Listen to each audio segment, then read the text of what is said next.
CID వారు కూడా దానిలో ప్రిలిమినరీ ఇన్వెస్టిగేషన్ చేసుకొని ఆ తర్వాత ఎఫ్ఐఆర్ కట్టడం జరిగింది. అందుకనే ఇప్పుడు హైకోర్టుకి వెళ్ళినా సుప్రీంకోర్టుకి వెళ్ళినా బెయిల్స్ రావట్లేదు ఇందులో, ఎందుకంటే ఒక ప్రాపర్ ప్రొసీజర్ అనేది ఫాలో అయ్యారు. సో వెండటా కన్నా చేయలేదు. అన్నిటికన్నా ముఖ్యమైనది ఏంటంటే ఇక్కడ మూడు విషయాలు ఆల్రెడీ ఒక విషయం పట్టాభి గారు చెప్పున్నారు. ఇంకోటి ఏంటంటే order for supply offer for supply అంటాం. బేసికల్ ఏంటంటే ఎంత సప్లై కావాలి, సో ఏ బ్రాండ్స్ ద్వారా సప్లై కావాలి. బేసిక్ వీరు ఏం చేశారంటే అండి, వెరీ వెరీ టాక్ట్ఫుల్ గా, ఇంటెలిజెంట్ గా, ఏదైతే నాకు పట్టాభి గారు ఆయన రిమార్క్స్ లో చెప్పినట్టు ఒక ఆటోమేషన్ గా ఒక ఫార్ములా ఉంది.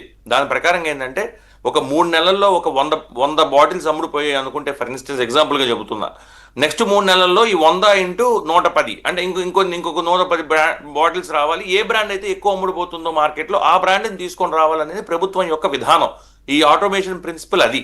ఈ ఆటోమేషన్ ప్రిన్సిపల్ కనుక మనం అడాప్ట్ చేసాం అనుకోండి, మనం అనుకున్న బ్రాండ్స్ ఏవైతే మార్కెట్లోకి రావాలో అవి రాలేవు.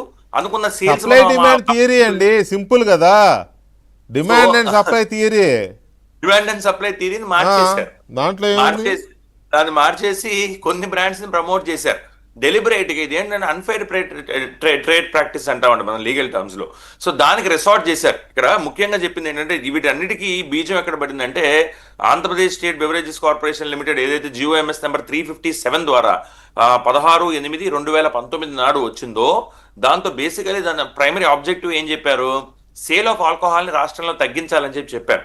కాకపోతే దాని డిస్గైజ్ లో ఏం చేశారంటే the ultimate objective seems to be, వాళ్ళు ఏవైతే రిటైల్ అవుట్లెట్స్ ఉన్నాయో వాటిని వాళ్ళ కంట్రోల్లోకి తీసుకొని గవర్నమెంట్ రిటైల్ అవుట్లెట్స్ మాత్రమే ఇన్కార్పొరేట్ చేసి దాని ద్వారా మొత్తం బిజినెస్ రన్ చేయించారు. That is what seems to be the ultimate objective. దీనికి గాను చాలా మంది ఆఫీసర్లని, అలాగే ఒక స్పెషల్ ఆఫీసర్ని అపాయింట్ చేశారు. ఆ స్పెషల్ ఆఫీసర్ ఏం చెబితే అదే నడిచే విధంగా. ఆ స్పెషల్ ఆఫీసర్ గారు ఎవరు, దీని ప్రకారం ఇక్కడ ఉన్న బెయిల్ అప్లికేషన్ల ప్రకారంగా సత్యప్రసాద్ గారు అని ఒక అసిస్టెంట్ కమిషనర్ గా ఉన్న వ్యక్తిని ఒక స్పెషల్ ఆఫీసర్ గా అపాయింట్ చేసి ఆయన ద్వారా ఇదంతా నడిపించారు. దీనిలో ఒకసారి మన బెయిల్ ఆర్డర్ ఒకసారి చదివితే అది బాగానే ఉంది. సరే, అవన్నీ అకాడమిక్ చాలా జరిగినాయి, మనం ఎప్పటికప్పుడు చర్చిస్తున్నాయి అనేది. ఇప్పుడు వీళ్ళందరూ అమాయకులు, విజయసాయి రెడ్డి అమ్ముడు పోయాడు అనే దాని మీద మీ టేక్ ఏంటి?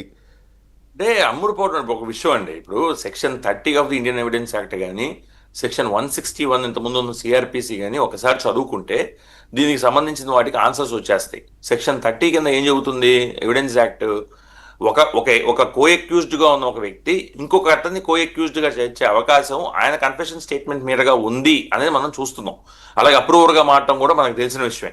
సో అలాంటి అవకాశం ఉన్నప్పుడు వాళ్ళిద్దరిని జాయింట్ గా ట్రయల్ చేయాలంటారు. That's a different procedure. So section 30 కింద ఒక అక్యూజ్డ్ గా ఉన్న వ్యక్తి ఇంకొక అతనికి కూడా ఈ క్రైమ్ లో సంబంధం ఉంది అని చెప్పే అవకాశం ఉన్నప్పుడు దాన్ని పోలీసు వారు ఖచ్చితంగా ఇన్వెస్టిగేషన్ పర్పస్ లో యూజ్ చేస్తారు. అది పాయింట్ నెంబర్ 1. పాయింట్ నెంబర్ 2, ఒకవేళ విట్నెస్ గా అనుకున్నప్పుడు 161 సిఆర్పిసి స్టేట్మెంట్ ఒక వ్యక్తి దగ్గర నుంచి తీసుకోబడినప్పుడు ఆ వ్యక్తి తన లీడ్స్ ఏమన్నా ఇచ్చినప్పుడు, ఇప్పుడు పోలీసు వారు ఇనీషియల్ గా, అందుకే ఎఫ్ఐఆర్ అనేది ఇనీషియల్ డాక్యుమెంట్ అంటే ఫస్ట్ ఇన్ఫర్మేషన్. నా పాయింట్ ఏంటంటే, దయచేసి మీరు ఉమేష్ గారు please try to understand.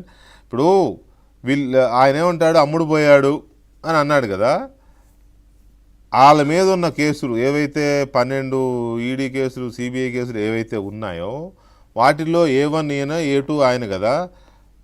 Vijayasai Reddy అమ్ముడు పోయాడు అంటే A2, నాతో పాటు A2గా ఉన్న విజయసాయి రెడ్డి అమ్ముడు పోయాడు అనే ఆ స్టేట్మెంట్ని మనం ఎలా అర్థం చేసుకోవాలి? అమ్ముడు పోతే మిగతా ఆ కేసుల పరిస్థితి ఏంటి అది చెప్పండి నాకు. అది అర్థం చేసుకోవడం కోసమే ఎవిడెన్స్ యాక్ట్ లో 30 161 చెప్పా మీకు. ఓకే, సో దాని అర్థం ఏంటంటే ఒక విట్నెస్ గా అయినా లేదా ఒక కో అక్యూజ్డ్ గా అయినా ఒక స్టేట్మెంట్ ఇచ్చిన తర్వాత అది బలంగా దానికి ఒక సాక్ష్యంగా ఉంటుంది అది కోర్టులో.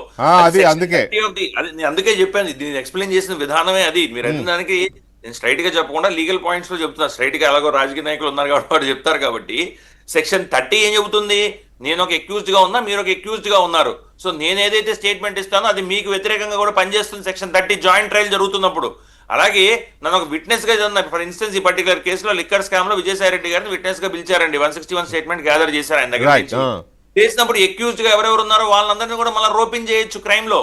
అన్నిటికన్నా ముఖ్యం ఒకే ఒక సుప్రీం కోర్టు చెప్పిన ఒకే ఒక పారాగ్రాఫ్ చాలా ఇంపార్టెంట్ గా చెప్తాను వెంకటకృష్ణ గారు, ఎందుకంటే దీని చుట్టే తిరుగుతుంది. ఏం చెప్పారంటే ఇక్కడ సుప్రీంకోర్టుకి వెళ్ళి కూడా పిటిషనర్లు ఎవరైతే ఉన్నారో, ఇప్పుడు సుప్రీంకోర్టుకి వెళ్ళిన వారు ధనంజయ రెడ్డి గారు కానీ, కృష్ణమోహన్ రెడ్డి గారు కానీ, వీళ్ళందరూ ఏం చెప్పారంటే ఇది పొలిటికల్ వెండటా. సో ప్రభుత్వం మా మీద కక్ష కట్టింది కాబట్టి ప్రభుత్వం చేంజ్ అయిన తర్వాత పొలిటికల్ వెండటా చేస్తే సుప్రీంకోర్టు అది బిలీవ్ చేయలేదు. సుప్రీంకోర్టు ఆర్డర్ లో పాయింట్ నెంబర్ 27 లో సుప్రీంకోర్టు క్లియర్ గా చెప్పింది, ప్రైమా ఫేషీ కేసు మీ మీద ఎస్టాబ్లిష్ ప్రభుత్వాలు మారినప్పుడు ఎంతో కొంత ఎలిమెంట్ ఆఫ్ వెండటా అనేది ఉంటుంది అని సుప్రీంకోర్టు భావిస్తూ 27th పాయింట్లో. కానీ అదొక్కటే కన్సిడరేషన్ అయితే మేము మీకు బెయిల్ ఇచ్చేవాళ్ళం. అదొకటే కన్సిడరేషన్ కాదు, మీకు అగెన్స్ట్ గా చాలా మెటీరియల్ ఉంది, ప్రైమా ఫేషే మెటీరియల్ ఉంది. ఇంత మెటీరియల్ ఉన్నప్పుడు మమ్మల్ని బెయిల్ ఎలా ఇమ్మంటారని సుప్రీంకోర్టు 27th పాయింట్లో వీళ్ళకి చెప్పడం జరిగింది. ఇది అసలు ఎక్కడ పబ్లిక్ డిస్కోర్స్ లో లేదు. పొలిటికల్ వెండటా అంటే మరి ప్రొసీజర్ ప్రకారంగా ఫాలో అయ్యి, ప్రొసీజర్ ప్రకారంగా క్రైమ్ కట్టి, ప్రొసీజర్ ప్రకారంగా ఇన్వెస్టిగేషన్ జరిగి, ప్రొసీజర్ ప్రకారంగా స్టేట్మెంట్స్ అన్ని గ్యాదర్ చేస్తూ హైకోర్ట్స్, సుప్రీంకోర్ట్స్ లాంటి వాటివి it is a class apart offence, 3,500 కోట్ల పైగా 4,000 కోట్ల పైగా ఇందులో స్కామ్ జరిగిందని చెబితే సుప్రీంకోర్టు కూడా పాయింట్ నెంబర్ 27లో ఇచ్చిన ఆర్డర్లో క్లియర్ గా పొలిటికల్ వెండటా ఒకటే రీజన్ కాదు, ఖచ్చితంగా ప్రైమా ఫేషే మెటీరియల్ ఉన్నట్టు కనబడుతుంది మాకు, అందుకే మేము బెయిల్ డినై చేస్తున్నాం, యాంటిసిపేటరీ బెయిల్ అని చెప్పి క్లియర్ గా చెబితే ఇంకా పొలిటికల్ వెండటా ఎక్కడ ఉంటుందండి ఇందులో? That is the point I would like. Right. ఒక్క నిమిషం ఉమేష్ గారు, పట్టాభి గారు, నేను మిమ్మల్ని మాట్లాడే ముందు ఇందాక గఫూర్ గారు ఏదో చెప్పడానికి ట్రై చేశారు. నేను రవిచంద్ర రెడ్డి గారిని అడిగాను చాలాసేపు అయిందని. గఫూర్ గారు, మీరు చెప్పేది మీరు చెప్తూ